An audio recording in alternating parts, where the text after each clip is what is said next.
Very warm welcome to you, DeBuys. I was saying to you when you walked in, I only want to talk about the 6 African countries, but you say to me that we do have to look in the context of where this is coming from. So when we talk about, one of the things that we say that it's really important to talk about sustainability when we talk about urban development and how cities are expanding. Why is this so important when we're talking about that sustainability? Evening, Anna. I think the important thing is that we need to look at where infrastructure in the world is going to, at this point of time. There's unprecedented development, unprecedented investment in infrastructure. Global population is growing. The Africa population is expected to double up in the next 2-3 decades. Now, all of that has got a very strong drive towards urbanization.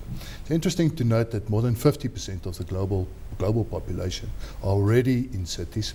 That covers merely 2% of the available land. This is expected to grow up to 70%. Now that means that all these global cities have to become more sustainable, must start to think a bit different and start to think and do things a bit more differently. That's really the background as to why we started this project. It's not just KPMG, it's also with Infrastructure Journal, which is one of the leading infrastructure organizations in the world. And it really started looking at what makes cities different. What kind of projects do it have to do to start thinking into these challenges. And the kind of projects needs to be meaningful, they need to be feasible, they need to have a degree of innovation, and it must have an impact on society. And if you look at the projects in Africa that was identified, all 6 of them certainly most comply with that. I want to talk particularly about the Durban Waste to Energy project, and not only just because it's in South Africa. I mean, there are other parts, some of those other projects are going on in other African countries. What was interesting to me about this one is just in terms of how the city of Durban is using waste to produce something that we really need in South Africa, and that is energy. Well, I think if we think of the criteria that I've just mentioned and look at that project, I mean that project is using the methane gas of the waste, converting that into electricity, and it's expected to provide electricity to 5,000 to 6,000 households. Now, here is a product that's a given.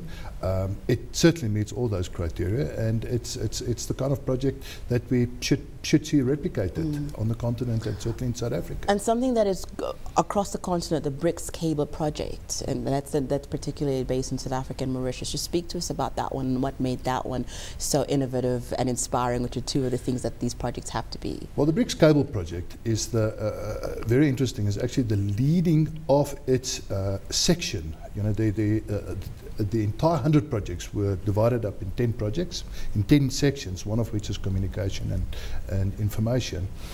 The BRICS cable project links up all the BRICS countries with the United States of America. It's a 34,000 kilometer underwater cable project that creates these linkages that will substantially improve the network and the broadband capability. So it's all about communication, and of course we are right in the middle of the network of this of this project. What was interesting for me was that it seemed as though this particular project would break away from the dependency that we've had on other countries for this kind of network. That this would really be something where you've got, for instance, like the BRICS and as you're saying, us being in the center of it, pretty much running this particular network.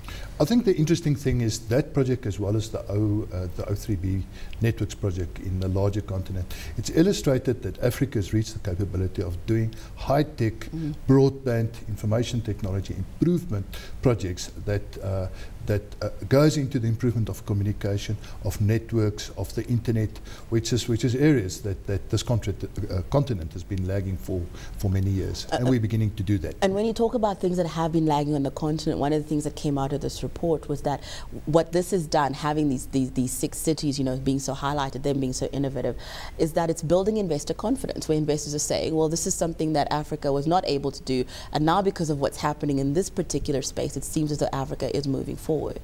I think the interesting thing of this whole project is that 6 out of 100 sounds fairly smallish. What will be interesting to see is in the next 5 years what Africa and the African cities will be doing. They can take a lot of precedent and a lot of recipe and a lot of blueprint out of what other smarter global cities are doing. And not many people know, but there are more million people-populated cities on the continent than, for example, in Europe. And these are people that's got demands, and investor monies are flowing into the continent, and is certainly beginning to provide these kind of infrastructure projects. That will be interesting space to keep on watching. Fantastic, really exciting, very exciting. Thank you so much for joining us.